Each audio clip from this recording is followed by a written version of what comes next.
Sudarlun, setelah ditutup selama 2 kali Sabtu atau hari pekan, kini Pasar Hewan Gelumpang Payung, Jempa Biren kembali dibuka Sabtu 11 April 2020.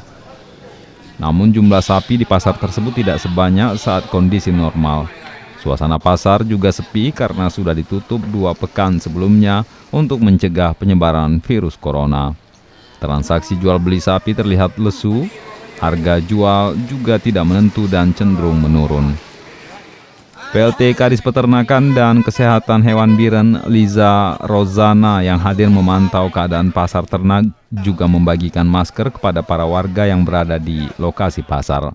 Liza Rozan mengatakan kebijakan membuka pasar untuk 2 pekan ke depan mengingat dalam waktu dekat memasuki hari megang puasa, maka Pemkab Biren mengizinkan operasional pasar hewan kembali dibuka.